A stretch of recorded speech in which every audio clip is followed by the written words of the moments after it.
ನಮಸ್ಕಾರ ರೀ. ಇವತ್ತಿನ ಈ ವಿಡಿಯೋದಲ್ಲಿ ರೋಡ್ ಸೈಡ್ಗಳಲ್ಲಿ ಸಿಗುವಂಥ ಮಸಾಲೆ ಪೂರಿನ ಮನೆಯಲ್ಲೇ ಹೇಗೆ ಮಾಡೋದಂತ ಹೇಳಿ ನೋಡೋಣ. ತುಂಬ ಸುಲಭವಾಗಿ ಈ ಮಸಾಲೆ ಪೂರಿಯನ್ನು ಮನೆಯಲ್ಲಿ ಮಾಡ್ಕೊಳ್ಬೋದು. ಈ ಮಳೆಗೆ ಸಂಜೆ ಟೈಮ್ದಾಗ ಏನಾದರೂ ಸ್ನ್ಯಾಕ್ಸ್ ತಿನ್ಬೇಕನ್ನಿಸಿದಾಗ ಬೆಸ್ಟ್ ಆಪ್ಷನ್ ಈ ಮಸಾಲೆ ಪೂರಿ ಅಂತ ಹೇಳ್ಬೋದು. ಈವ್ನಿಂಗ್ ಟೈಮಲ್ಲಿ ಬಿಸಿ ಬಿಸಿಯಾದ ಮಸಾಲೆ ಪೂರಿಯನ್ನು ಮಾಡಿಕೊಂಡು ಎಂಜಾಯ್ ಮಾಡಿ. ಇವಾಗ ಹೇಗೆ ಮಾಡೋದಂತ ಹೇಳಿ ನೋಡೋಣ. ಅದಕ್ಕಿಂತ ಮುಂಚೆ ಚಾನಲ್ಗೆ ಯಾರು ಸಬ್ಸ್ಕ್ರೈಬ್ ಆಗಿಲ್ಲ ಸಬ್ಸ್ಕ್ರೈಬ್ ಆಗಿ. ಈ ಕಡೆ ಒಂದು ಕುಕ್ಕರ್ ತೊಗೊಂಡು ರಾತ್ರಿ ಇಡೀ ನೆನೆಸಿಟ್ಟಿರುವಂಥ ಬಟಾಣಿನ ಹಾಕ್ಕೊಂಡು ಅದನ್ನು ಒಂದು 7-8 ವಿಜಿಲ್ ಕೂಗಿಸ್ಕೊಳ್ಳೋಣ. ಬಟಾಣಿ ಬೇಯವರೆಗೂ ಈ ಕಡೆ ಮಸಾಲೆ ರೆಡಿ ಮಾಡ್ಕೊಳ್ಳೋಣ. ಮಸಾಲೆಗೆ ಒಂದು ಸ್ವಲ್ಪ ಎಣ್ಣೆ, 1 ಇಂಚಷ್ಟು ಚಕ್ಕೆ ಮುರಿದು ಹಾಕ್ಕೊಂಡಿದ್ದೀನಿ, ಹಾಗೆ ಒಂದು 3 ಲವಂಗ ಹಾಕ್ಕೊಂಡಿದ್ದೀನಿ, ಒಂದು 4 ಮೆಣಸನ್ನು ಹಾಕ್ಕೊಂಡಿದ್ದೀನಿ, ಹಾಗೆ ಒಂದು ಚೂರು ಕಲ್ಲು ಹೂವನ್ನು ಹಾಕ್ಕೊಂಡಿದ್ದೀನಿ. ಇದಕ್ಕೇನೆ ಒಂದು ಅರ್ಧ ಚಮಚದಷ್ಟು ಜೀರಿಗೆಯನ್ನು ಹಾಕ್ಕೊಂಡಿದ್ದೀನಿ. ನಂತರ 1 ಚಮಚದಷ್ಟು ಧನಿಯಾ ಕಾಳನ್ನು ಹಾಕ್ಕೊಂಡಿದ್ದೀನಿ. ಇದೆಲ್ಲ ಹಾಕ್ಕೊಂಡು ಇದನ್ನು ಚೆನ್ನಾಗಿ ಹುರ್ಕೊಳ್ಳೋಣ. ಗ್ಯಾಸನ್ನು ಮೀಡಿಯಮ್ ಫ್ಲೇಮಲ್ಲಿ ಇಟ್ಕೊಂಡು ಎಲ್ಲನೂ ಒಂದು ಸ್ವಲ್ಪ ಹೊತ್ತು ಕಲರ್ ಚೇಂಜ್ ಆಗೋವರೆಗೂ ಹುರ್ಕೊಳ್ಳಿ. ಇದು ಚೆನ್ನಾಗಿ ಹುರಿದಂಗೆ ಇದರ ಘಮ ಮನೆ ತುಂಬ ಹರಡುತ್ತೆ, ತುಂಬ ಚೆನ್ನಾಗಿರುತ್ತೆ. ಇದನ್ನು ಸ್ವಲ್ಪ ಹೊತ್ತು ಹುರಿದ ನಂತರ ಇದಕ್ಕೇನೆ 1 ಇಂಚಷ್ಟು ಶುಂಠಿಯನ್ನು ಕಟ್ ಮಾಡಿ ಸೇರಿಸ್ಕೊಂಡಿದ್ದೀನಿ, ಹಾಗೆ ಒಂದು 4-5 ಬೆಳ್ಳುಳ್ಳಿ ಹೆಸರನ್ನು ಹಾಕ್ಕೊಂಡು ಇದನ್ನು ಒಂದು ಸ್ವಲ್ಪ ಹೊತ್ತು ಫ್ರೈ ಮಾಡ್ಕೊಳ್ಳೋಣ. ಆದಷ್ಟು ಗ್ಯಾಸನ್ನು ಮೀಡಿಯಮ್ ಫ್ಲೇಮಲ್ಲೇ ಇಟ್ಕೊಂಡು ಎಲ್ಲನ ಹುರ್ಕೊಳ್ಳಿ. ಹೈ ಫ್ಲೇಮಲ್ಲಿ ಇಟ್ಟರೆ ಮಸಾಲೆ ಎಲ್ಲ ಹೊತ್ಬಿಡುತ್ತೆ. ನಂತರ ಇದಕ್ಕೇನೆ 1 ಈರುಳ್ಳಿನ ಕಟ್ ಮಾಡಿ ಸೇರಿಸ್ಕೊಂಡಿದ್ದೀನಿ. ಈರುಳ್ಳಿ ಹಾಕ್ಕೊಂಡು ಇದನ್ನು ಸ್ವಲ್ಪ ಹೊತ್ತು ಚೆನ್ನಾಗಿ ಹುರ್ಕೊಳ್ಳಿ. ಈರುಳ್ಳಿ ಎಲ್ಲ ಬಿಡಿ ಬಿಡಿ ಆಗುತ್ತಲ್ಲ ಅಲ್ಲಿವರೆಗೂ ಇದನ್ನು ಹುರ್ಕೊಳ್ಬೇಕಾಗ್ತದೆ. ಪೂರ್ತಿ ಕಲರ್ ಚೇಂಜ್ ಆಗೋವರೆಗೂ ಏನು ಹುರ್ಕೊಳಕ್ಕೆ ಹೋಗಬೇಡಿ, ಒಂದು ಸ್ವಲ್ಪ ಹೊತ್ತು ಹುರ್ಕೊಂಡ್ರೆ ಸಾಕು. ನೋಡ್ಬೋದು ಇವಾಗ ಈರುಳ್ಳಿ ಎಲ್ಲ ಒಂದು ಸ್ವಲ್ಪ ಫ್ರೈ ಆಗಿದೆ. ಇದಕ್ಕೇನೆ 1-2 ಹಸಿಮೆಣ್ಸಿನ್ಕಾಯಿನ ಹಾಕ್ಕೊಂಡಿದ್ದೀನಿ. ಖಾರ ನೋಡಿಕೊಂಡು ಹಸಿಮೆಣ್ಸಿನ್ಕಾಯಿನ ಹಾಕ್ಕೊಳ್ಳಿ. ನೀವು ಖಾರ ಎಷ್ಟು ತಿಂತೀರ ನೋಡಿಕೊಂಡು ಸೇರಿಸ್ಕೊಳ್ಳಿ. ನಂತರ 1 ಮೀಡಿಯಮ್ ಸೈಜ್ ಟೊಮೆಟೊನ ಕಟ್ ಮಾಡಿ ಸೇರಿಸ್ಕೊಂಡಿದ್ದೀನಿ. ಇದೆಲ್ಲ ಸ್ವಲ್ಪ ಹೊತ್ತು ಚೆನ್ನಾಗಿ ಹುರ್ಕೊಂಡ ನಂತರ ಇದನ್ನು ಆಫ್ ಮಾಡಿ ಎಲ್ಲ ಆರ್ಲಿಕ್ಕೆ ಇಟ್ಕೊಳ್ಳೋಣ. ಈ ಕಡೆ ಬಟಾಣಿನ ಬೇಯಿಸ್ಲಿಕ್ಕೆ ಇಟ್ಕೊಂಡಿದ್ವಲ್ಲ ಅದನ್ನು ಸಹ ಚೆನ್ನಾಗಿ ಬೇಯ್ದಿದೆ. ಇದನ್ನು ನಾನು ಒಂದು 7-8 ವಿಜಿಲ ಕೂಗಿಸ್ಕೊಂಡಿದ್ದೀನಿ. ನಾವು ಹುರಿದಿಟ್ಕೊಂಡಿರುವಂಥ ಎಲ್ಲ ಮಸಾಲೆನ ಒಂದು ಮಿಕ್ಸರ್ ಜಾರ್ಗೆ ಹಾಕ್ಕೊಂಡಿದ್ದೀನಿ. ಇದು ಪೂರ್ತಿಯಾಗಿ ಆರಿದೆ, ಆರಿದ ನಂತರನೇ ಹಾಕ್ಕೊಂಡಿದ್ದೀನಿ.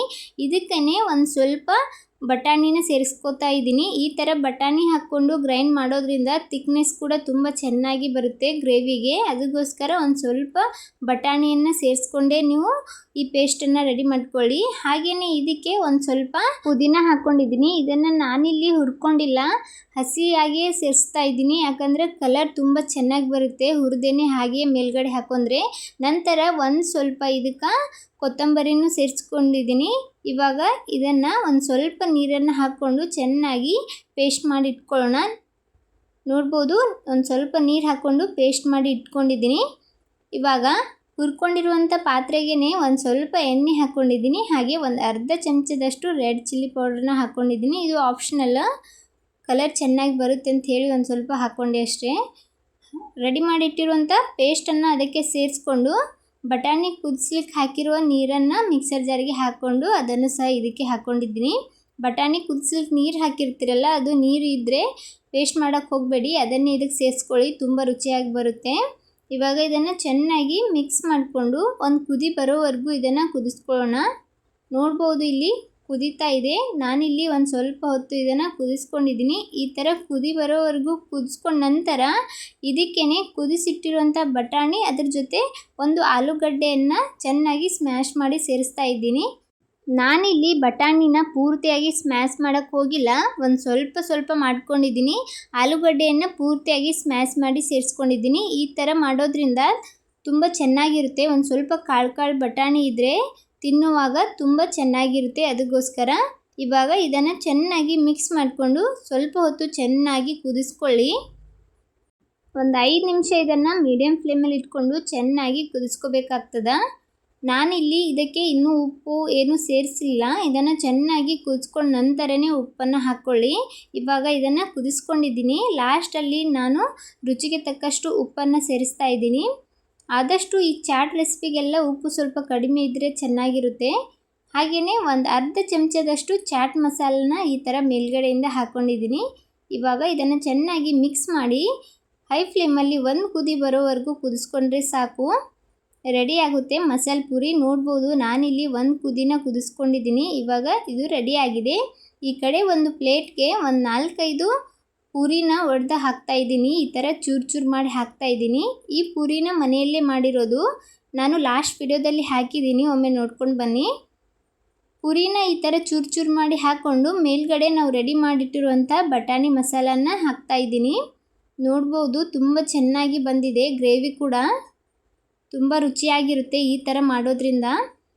ಈ ಥರ ಮೇಲ್ಗಡೆ ಎಲ್ಲ ಹಾಕ್ಕೊಂಡ್ಬಿಟ್ಟು ಅದ್ರ ಮೇಲ್ಗಡೆ ಕಟ್ ಮಾಡಿಟ್ಟಿರುವಂಥ ಈರುಳ್ಳಿನ ಸೇರಿಸ್ತಾ ಇದ್ದೀನಿ. ನಾನಿಲ್ಲಿ ಒಂದು ಸ್ವಲ್ಪ ಈರುಳ್ಳಿನ ಚಿಕ್ಕದಾಗಿ ಕಟ್ ಮಾಡಿ ಹಾಕ್ಕೊಂಡಿದ್ದೀನಿ. ನಂತರ ಇದಕ್ಕೇ ಒಂದು ಸ್ವಲ್ಪ ಟೊಮೆಟೊನ ಹಾಕ್ತಾಯಿದ್ದೀನಿ. ಕ್ಯಾರೆಟ್ ಕೂಡ ಇದ್ದರೆ ಅದನ್ನು ಹಾಕ್ಕೊಳ್ಬೋದು. ತುರಿದ್ಬಿಟ್ಟು ಅದನ್ನು ಸ್ವಲ್ಪ ಹಾಕ್ಕೊಳ್ಬೋದು, ತುಂಬ ಚೆನ್ನಾಗಿರುತ್ತೆ. ಲಾಸ್ಟಲ್ಲಿ ಒಂದು ಸ್ವಲ್ಪ ಕೊತ್ತಂಬರಿನ ಕಟ್ ಮಾಡಿ ಸೇರಿಸ್ಕೊಂಡು ಮೇಲ್ಗಡೆ ನಾನಿಲ್ಲಿ ಒಂದು ಸ್ವಲ್ಪ ಸೇವನ್ನು ಹಾಕ್ತಾಯಿದ್ದೀನಿ.